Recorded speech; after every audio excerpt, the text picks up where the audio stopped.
بعض ایسے اسلام بھائی ہوتے ہیں جو کال کرتے ہیں نا، آپ فون کرتے ہیں، اب ایک بار کر لیا، گھنٹی بج رہی ہے نہیں اٹھا رہا سامنے والا، دوبارہ کریں گے، تیسری بار، چوتھی بار، 10 12 20 25 مرتبہ کرتے رہیں گے کال، کہ یہ بس جب تک اٹھا نہ لے۔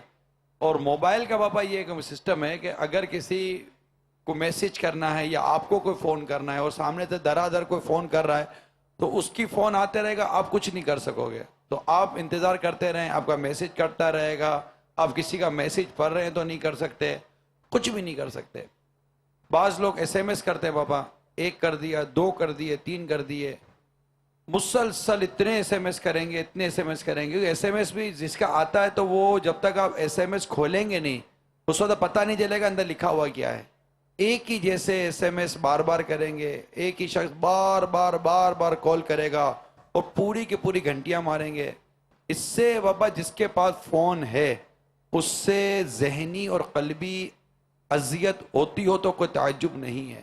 ایسی صورتحال میں کال کرنے والوں کو یا جسے کال کی جا رہی ہے وہ اٹھا لے، یا تو کیا اس کے لیے اٹھانا لازمی ہے؟ اگر نہیں ہے لازمی تو جو کر رہا ہے اس کے لیے کیا اخلاقی طور پہ بھی کیا ہونا چاہیے؟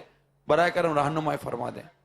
ویسے گھر پر تو کوئی کسی کے جائے تو وہ ہے کہ 3 بار دستک دے، 3 بار دستک دی اور گھر والا دروازہ نہیں کھول رہا تو وہ ٹھیک ہے، گھر والا ملنا نہیں چاہتا تو اس میں ناراض ہونے کی بھی اجازت نہیں ہے، بزن ہونے کی بھی اجازت نہیں ہے، بڑبڑ کرنے کی بھی اجازت نہیں ہے، نہیں اس پر ملنا واجب تھوڑی ہے۔ تو وہ 3 بار دستک دے اور پھر چلا جائے، خوشی خوشی چلا جائے۔ پارشد میں یہ لکھا ہے خوشی خوشی لوٹ جاؤ، یعنی اس طرح کا لکھا ہوا ہے کہ یہ واجب نہیں ہے اس پر ملنا۔ اب یہ کہ یہ فون جو اس طرح کرتے ہیں نا، یہ بعض بے صبرے ہوتے ہیں، یہ کوالٹی ہوتی ہے۔ دروازہ بھی زور زور سے بار بار پیٹتے رہتے ہیں، گھنٹیاں بار بار مارتے رہتے ہیں جب تک کوئی اندر سے رپلائی نہیں ملے۔ تو یہ ایک مخصوص طبقہ ہے جو مطلب بے صبرہ اور اپنے اتاوڑیا بولتے ہیں جس کو، جلد باز قسم کا، کہ جو بھی اس کو کام آ گیا تو اب بس میرا کام بس جلدی ہو جائے۔ ایسے لوگ کسی کو استنجا بھی سکون سے نہیں کرنے دیتے ہوں گے، اس کو بھی دروازے پچاڑ کے اندر ہی بیچارے کو ادموا کر دیتے ہوں گے خوف کے مارے، اتنا پچاڑا تو باہر نکلیں گے تو یہ میرے اوپر پچاڑے گا کہیں۔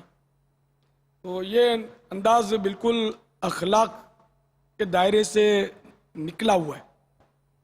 تو ایک بار ٹھیک ہے کال کر لی، اب نہیں اٹھا تو آدمی یہ سمجھ سکتا ہے کہ یار یہ بیچارہ ہو سکتا ہے استنجا خانے میں ہوگا یا مصروف ہوگا جو یہ بیچارہ ریسیو نہیں کر پا رہا۔ تو اب ایک بار کرنے کے بعد پھر دوسرے وقت میں 5-7 منٹ ٹھہر کر، جیسے کہ پھر چلو کال کر کے دیکھ لے، پھر نہیں ہوا تو پھر تھوڑا اور لمبا وقفہ کر کے کال کرے، کیونکہ وہ فون نمبر بھی تو آ جاتا ہے نا سامنے جب فون کرتے ہیں تو موبائل میں، تو اتنا کافی ہے کہ میرا نمبر وہاں چلا گیا تو مجھ سے اگر یہ بات کرنا چاہیں گے تو مجھے فون کر دیں گے۔ اب یہ کس سے کر رہا ہے اس میں بھی کیٹیگری ہے۔ اب کر رہا ہے باپ اپنے بیٹے کو تو اس کا الگ انداز ہونا چاہیے، اسی طرح آپس میں انڈرسٹینڈنگ ہے تو ان کا الگ انداز ہو۔ اور اگر وہ کسی مصروف ادارے کو کر رہا ہے یا مصروف شخصیت کو فون کر رہا ہے تو وہاں زیادہ محتاط ہونا پڑے گا کہ یار اس کو تکلیف ہو جائے گی۔ یا جس کو بہت زیادہ فون آتے ہیں تو ان کو اس طرح وہ بار بار ایس ایم ایس کر کے 10-20 ایس ایم ایس تو اس کی تو میموری جام کر دے گا یار یہ۔ اور ایس ایم ایس پڑھنا بھی آسان نہیں ہے، واقعی مجھ سے تو یہ دکھاتے ہیں کبھی پڑھا نہیں جاتا انگلش میں، وہ جو رومن انگلش میں لکھے ہوتے ہیں تو دیر لگتی ہے پڑھنے میں، تو بہت کتراتا ہوں۔ کبھی کبھار پڑھا دیا پڑھ لیا، مجھے تو ایس ایم ایس ریسیو کرنے بھی نہیں آتے، اپنے آتا نہیں، ایس ایم ایس کرنا بھی نہیں آتا، میرا موبائل ہی نہیں ہے، موبائل فون ملانا بھی نہیں آتا میرے کو۔ صلو علی الحبیب صلی اللہ تعالی علی محمد۔ مجھے اپنی اور ساری دنیا کے لوگوں کی اصلاح کی کوشش کرنی ہے انشاءاللہ۔